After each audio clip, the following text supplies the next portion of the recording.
여러분의 공동체 건강하시죠? 행복한 공동체야말로 주민들이 행복해질 수 있다는 그런 확고한 신념을 가지고 공동체 문제를 연구하고 현장에서 실행하고 있는 공동체 박사 남영찬입니다. 오늘은 지난 편에 이어서 콘텐츠 설계 및 개발 단계 중 어젠더 선정을 주제로 말씀드리고 있습니다. 어젠더란 주어져 있는 항목이 있을 수 있고 주민들이 의해서 어젠더를 발굴해낼 수 있는 방법이 두 가지가 있겠죠. 확정되어 있는 경우, 주민들이 결정해야 되는 경우. 그래서 저는 먼저 확정되어 있는 경우로서 가장 대표적으로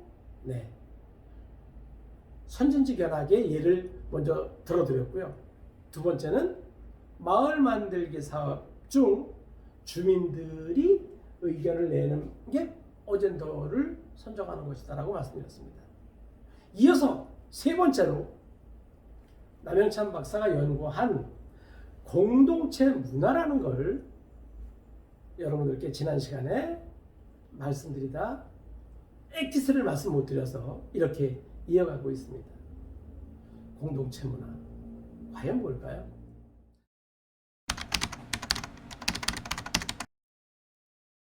제가 많은 연구 서적을 살펴보다 보니 공동체 문화란 이렇게 데피니션, 정의가 내려져 있습니다.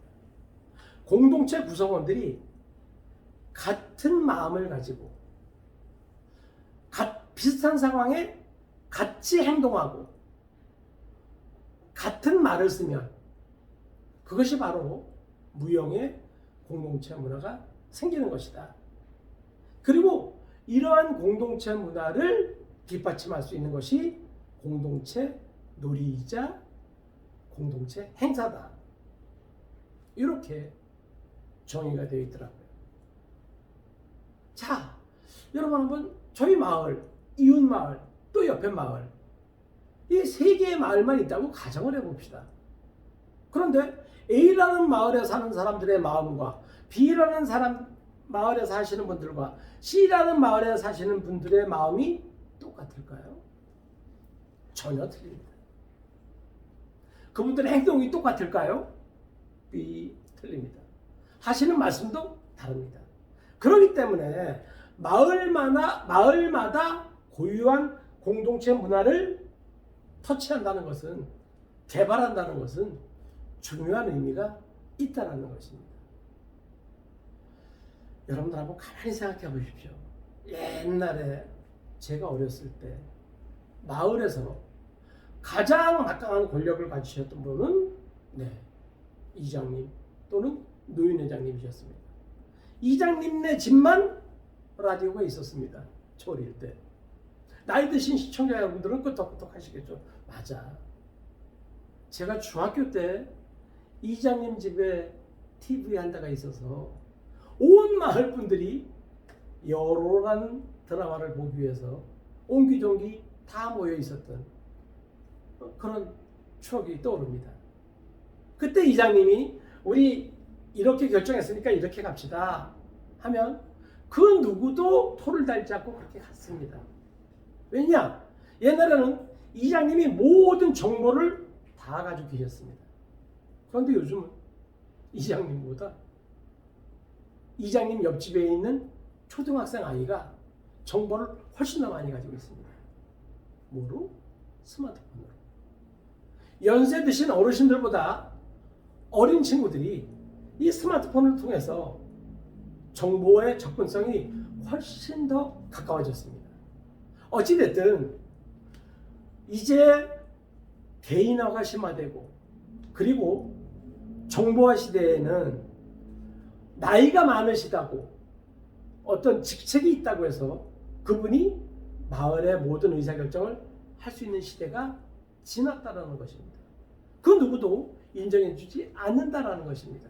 그래서 이러한 때는 무엇보다도 그 공동체, 그 마을 공동체만의 문화, 고유한 문화를 만들어가는 것이 무엇보다도 중요한 가치가 된다고 합니다.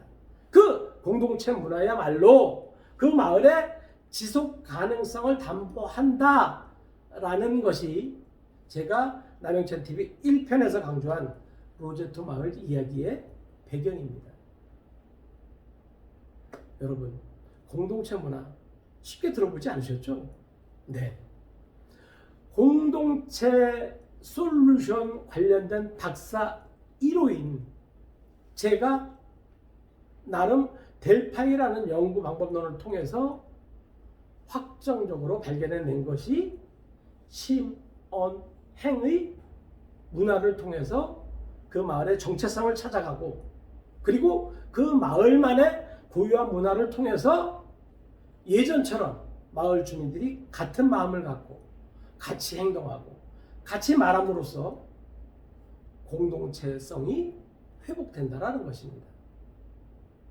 자, 같은 마음을 가지고 같이 말하고 같이 행동한다고 공동체성이 100% 회복되느냐? 그것보다 저는 거기에 플러스 제가 말씀드렸죠. 공동체 행사, 공동체 놀이, 조금 더 진일보하면 공동체 축제를 통해서 그 축제 기간 동안에 같은 마음을 가지고 같이 행동하고 같은 말을 쓴다면 이 공동체가 회복되지 않겠습니까? 그래서 제가 그동안 실행했던 마을의 사례를 과거에 여러분들께 설명을 드렸던 것입니다. 이제 제가 가장 정말 궁금해하고 하고 싶었던 일 중에 하나가 마을마다 공동체 사업을 정말로 많이 해왔습니다. 여러분 혹시 남영천TV 100편 1빵빵 100편 생각나십니까? 부산시에서 도시재생 사업을 했는데 실패했다라는 그런 얘기입니다. 왜 실패했을까요? 마을 공동체만의 문화, 마을 공동체성이 회복되지 못했기 때문입니다. 그저 정부에서 돈만 준다고 해서, 지자체에서 그 마을을 선정해서 돈을 퍼부었다라고 해서 사업이 성공할 수가 없다라는 겁니다. 왜냐? 건물이 지어졌느냐 안 지어졌느냐만 놓고 보면 성공이라고 할 수 있죠. 없던 건물이 생겼으니. 그런데 여러분, 남영천TV 100편을 보시면 다시 한번 여러분들 리마인드 해보십시오. 이 건물이 축복이 아니라 마을의 재앙이 된다는 것입니다. 자, 처음에는 건물도 지어주고 너무 감사하죠. 사업 기간이 끝났습니다. 자, 그 건물에 우리가 사무장이라는 걸 대부분 쓰고 또 관리인들을 한두 분 씁니다. 자, 지금 최소임금이 4대 보험 포함하면 최소한 월 200만 원 정도 됩니다. 한 분이면 2,400, 두 분이면 4,800. 1년에 최소한 5천만 원 정도가 인건비로 투입이 될 겁니다. 그리고 그 마을에 들어가는 제세공과금, 수도세, 전기세, 수선유지비 다 누가 충당하죠? 마을 분들이 충당해야 됩니다. 그렇기 때문에 건물만 줘줬다고 해서 내가 할 역할을 다 했다고 하는 정부나 지자체가 있다면 저는 정말 반성해야 된다고 생각합니다. 그래서 요즘 주민역량 강화 사업이 정말 떠오르고 있는 거죠. 하지만 아직도 주민역량 강화 사업을 마치 그냥 통과 의례처럼 교육 몇 번 하고 강의 몇 번 듣고 이러면 된다고 생각하시는 용역사들이 꽤 많습니다. 저는 이 점에 대해서는 결코 동의할 수 없습니다. 이런 부분은 앞으로 시청자 여러분들과 좀 더 살펴보도록 하겠습니다. 그래서 남영찬 박사가 주장하는 이 어젠더 선정, 어젠더가 확정되어 있는 경우 세 가지를 말씀드렸습니다. 첫 번째, 선진지 견학. 두 번째, 마을 만들기 사업처럼 확고하게 사업명이 결정이 된 경우. 세 번째, 무엇보다도 남영찬 박사가 강조하는 공동체 문화를 어떻게 개발할 거냐. 이런 어젠더가 결정이 되었다면 거기에 따라서 진행을 하면 되고, 어젠더가 선정이 안 됐다면 어젠더를 선정하면 되겠죠. 이 어젠더가 결정되지 않은 상태에서 어젠다를 선정해 나가는 방법 역시 아주 쉽고 임팩트 있게 여러분들께 설명을 드리도록 하겠습니다. 다소 강의식으로 진행이 돼서 따분할 수 있습니다만, 여러분들 이 과정을 거쳐야 여러분들의 사고가 깊이가 깊어지고 팽창이 될 거라고 남영찬 박사는 믿어 의심치 않습니다. 그래서 오늘까지는 아젠다가 결정이 된 경우, 우린 이 아젠다로 갈 거야 라고 결정이 된 세 가지의 예를 들어서 설명을 드렸습니다. 그렇다면 다음 주에는 아젠다가 설정되지 않은 경우 아주 재미있는 사례를 예를 들어서 여러분들께 설명을 드리도록 하겠습니다.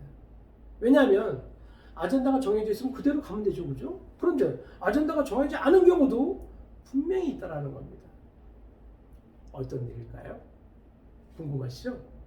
제가 다음 주에 속 시원하게 여러분들께 아젠다가 결정되지 않은 사안을 어떻게 선정할 거냐라는 비법을 여러분들과 함께 공유토록 하겠습니다. 오늘도 이렇게 남영찬 TV를 애청해 주신 여러분들 진심으로 감사합니다. 아마 곧 한가위 추석이 다가오고 있습니다. 추석 때 저도 부모님 또 선친 묘소 이렇게 찾아가 뵈느라고 여러분들과 아마 이제 이 다음 주 일주일 지난 금요일쯤 뵐 텐데, 그때까지 한가위 행복하게 보내시고 또 어르신들 찾아뵙고 나름 효도도 하시기 바랍니다. 제가 한 가지 재미있는 팁을 하나 드리겠습니다. 제가 얼마 전에 충북 음성에 있는 마을 리더 교육을 한번 간 적이 있습니다. 조만간에 한번 제가 영상으로 보여드릴 텐데, 그때 제가 그 이장님께서 어떤 그 마을 리더 중에서 너무 젊으신 분이 계신 거예요. 그 젊으신 그 청년을 지칭하면서 이렇게 얘기를 하시더라고요. 우리 마을에 보배입니다. 왜냐? 지난 10년 동안 이 친구 때문에 처음으로 아기 울음소리가 우리 마을에 울려 퍼졌습니다. 그렇게 말씀을 하시는 거예요. 그래서 제가 한술 더 떠서 이장님께 이렇게 약속을 받아냈습니다. 이장님, 이번 추석 때 아마 많은 가정에서 서울에서 부모님들께 좋은 선물을 사들고 찾아올 겁니다. 각 집마다 들어온 선물의 10%를 띄어서 우리 청년회장, 10년 동안에 유일하게 아기 울음소리를 선물한 이 청년회장에게 선물을 좀 줍시다.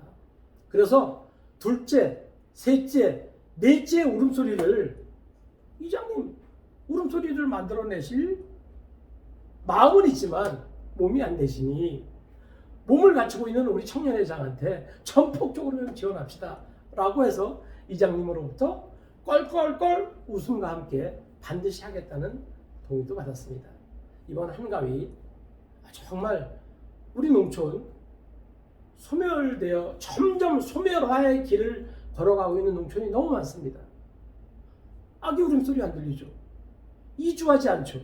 어르신들은 자꾸 해마다 돌아가시죠. 답은 정해져 있지 않습니까? 이럴 때 여러분의 마음의 고향, 그리고 여러분 부모님들의 고향인 우리 농촌, 어촌, 산촌 이곳에 가서 여러분들이 한 번쯤 우리 아버님의 고향, 나의 마음의 고향인 이곳을 어떻게 지속 가능하게 갈 것이냐 라고 고민하는 남영찬 박사의 유튜브도 좀 애청해 주시고 함께 좀 이야기꽃을 피우시면서 행복한 한가위 명절을 보내시기 바랍니다. 여러분, 명절 끝나고 뵙도록 하겠습니다. 오늘도 이렇게 끝까지 남영찬 TV를 시청해주신 당신은 최고십니다. 당신 최고! 정말 최고!